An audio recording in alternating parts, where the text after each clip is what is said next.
Bob, bad beat rock out inna the yard.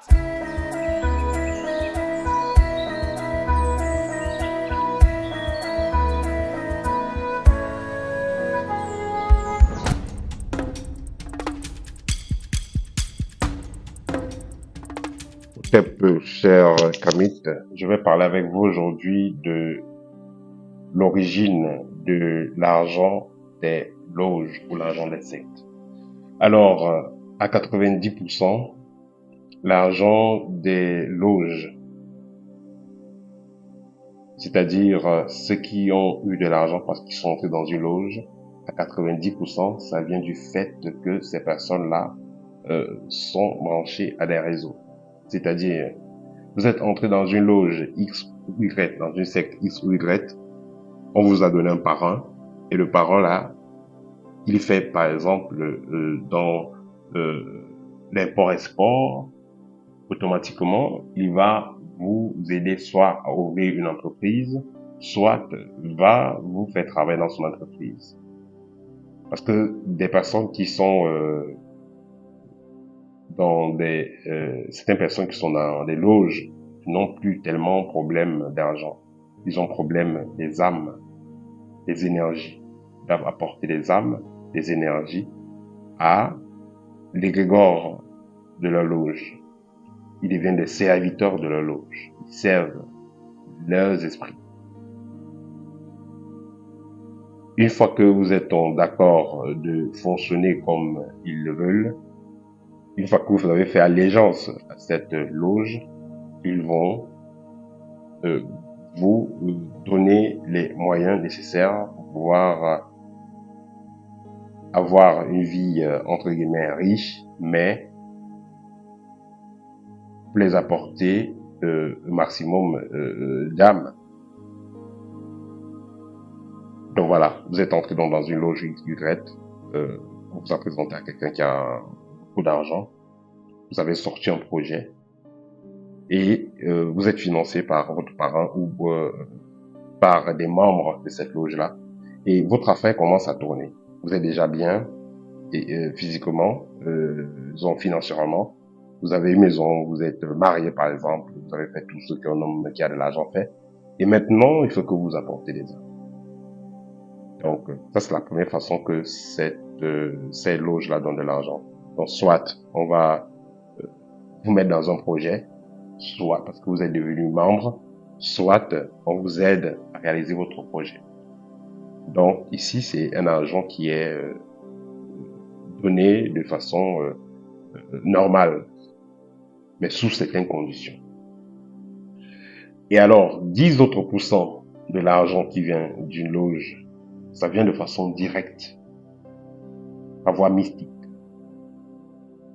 Ici, je vais parler des cas des portefeuilles magiques, des cas de sacs magiques, valises magiques, secrets magiques, tout ce que vous voulez, qui fait apparaître de l'argent. Il est clair que j'ai déjà fait des vidéos dessus en disant que 90% c'est de l'arnaque, mais il y a des cas où ça existe. J'ai connu des cas comme ça. Alors, ici, vous avez une personne qui a contacté une maison mystique. La maison mystique lui a demandé une certaine somme symbolique.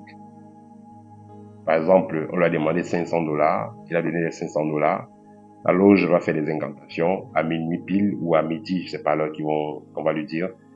Le porte-monnaie va apparaître dans la maison, ou le sac magique va apparaître dans la maison de la personne.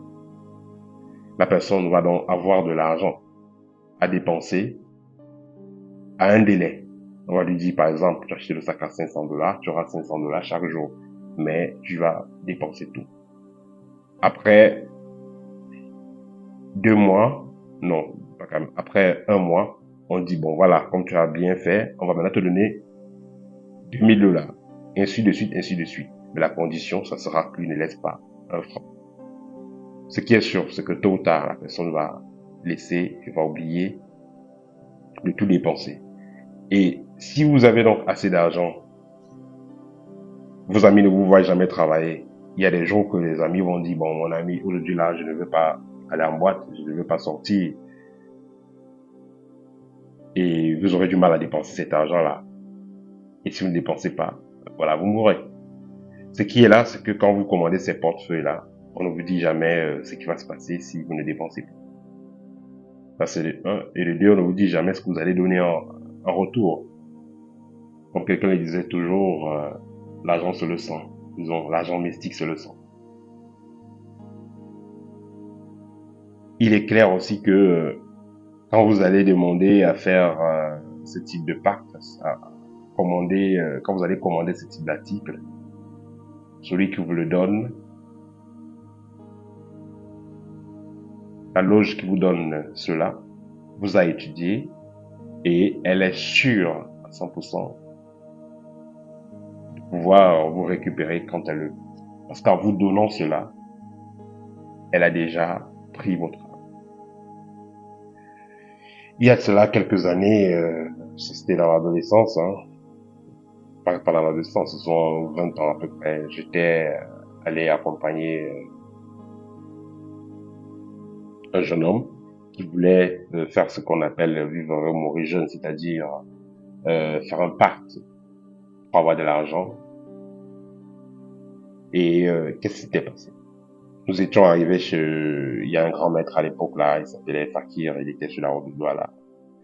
Nous étions arrivés chez le grand maître et le grand maître, en arrivant, on n'a même pas dit ce qu'on voulait, il savait déjà ce qu'on voulait, il a dit asseyez-vous et tout. Et le grand maître qui l'a dit, demain matin on va parler. Nous sommes arrivés, on nous a fait manger, il avait préparé la chèvre, l'une de ses femmes avait préparé la chèvre et elle avait également apporté du vin rouge. On a mangé, on a bu, on a dormi. Toute la nuit, le jeune homme n'a pas dormi. Il n'a pas dormi. Et le matin, qu'est-ce qu'il a dit? Le matin, il m'a dit, il était dans un temple. Et dans le temple-là, il se trouvait aux Indes. Et dans ce temple-là, on lui a proposé une certaine somme par jour. Et il n'était pas d'accord.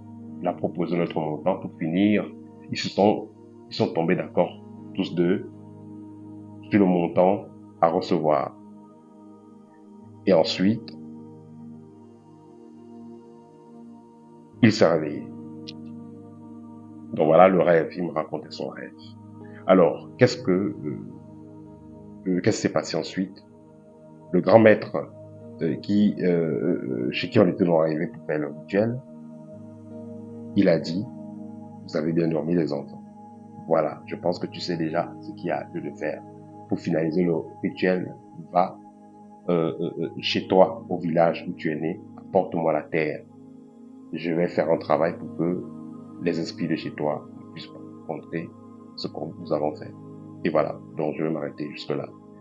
Juste pour que vous compreniez que des rituels d'argent, vous allez faire des pactes avec les esprits. C'est pas une histoire que vous allez parler comme ça avec la bouche. Vous avez fait votre demande, cette loge, cette confrérie va vous contacter astralement. Et vous allez faire des alliances astralement. Une fois que c'est fait, vous aurez donc l'argent physiquement qui va apparaître chez vous. Vous allez utiliser sous certaines conditions. Pour conclure, 90% des cas d'argent que quelqu'un a eu lié à une loge, c'est les cas où soit on va financer le projet de la personne, une fois qu'il sera entré dans la loge et qu'il aura fait allégeance, soit on va l'insérer dans un projet où il aura sa part d'argent. Parce que ces gens qui sont dans les loges là ont toujours besoin des choses comme ça pour, on va dire, blanchir leur argent. Ils ont eu de l'argent et ils vont trouver des gens qui sont capables d'apporter les âmes. Ils vont positionner ces personnes-là. Ou alors, ils vont donner une forte somme d'argent à une personne, lui donner les esprits qui vont avec, le branchage d'un égrégore, c'est une ligne d'esprit. Et il va pouvoir faire fructifier son argent, mais il aura des obligations, des sacrifices à faire. De l'autre côté, vous avez ici une personne qui n'a rien et qui veut de l'argent. Là, il va entrer dans il va entrer en contact avec une loge ou un maître spirituel qui est membre d'une loge Et cette personne-là, cette loge-là, va lui donner un outil qui va lui permettre d'avoir de l'argent et va dépenser cet argent-là sous certaines conditions. Mais ce type de cas finit très rapidement. Ces personnes meurent très vite. C'est très rare de voir quelqu'un qui utilise un porte-monnaie magique pendant plus d'1 an. Et ce qui fait que ces personnes qui ont ces outils-là, à un moment donné, vont se réunir en loge, c'est-à-dire que ils vont essayer de voir d'autres personnes, ils auront de l'argent qu'ils vont mélanger et faire tourner dans les projets. Mais la plupart des cas, des personnes qui auront des objets, donc porte-monnaie magique, sac magique, tout ça, ces personnes-là finissent très vite. Parce que celui qui va vous envoyer de l'argent sera un argent envoûté. Et quand vous commencez déjà, la personne sait déjà quand est-ce qu'elle va vous récupérer. Parce qu'avant de prendre cet argent, avant d'utiliser même déjà cet argent que vous avez demandé qu'on vous envoie, celui-là a déjà votre âme dans la main. Voilà. Parce que le jeune homme, dans le rêve qu'il a eu, on lui faisait des incantations sur son corps, on lui mettait les choses dans le corps, il signait des papiers. C'était dans son rêve. C'était un rêve qui était comme la réalité. Donc, je vous dis que c'est exactement comme ça que ça se passe. La plupart des cas, des gens qui vont dire qu'ils vont contacter des maîtres spirituels pour les porte-monnaies magiques et tout ça, ils n'ont eu aucun signe dans les rêves, ils n'ont rien vu. Et voilà, c'est la preuve que c'est de la blague, c'est du jeu de la nappe. Mais, pour vous dire qu'il y a des gens qui font ça réellement, ça existe. Et je ne vais jamais conseiller quelqu'un de faire ça. Si vous voulez de l'argent, travaillez sur vos énergies, travaillez sur un projet qui est lié à ce dont les gens ont besoin. Et tout ira bien. Vous faites de votre mieux, l'univers fera le reste, des ancêtres sont là toujours. C'était le partage que je voulais faire avec vous aujourd'hui. Partagez la vidéo, ça va aider. Peut-être.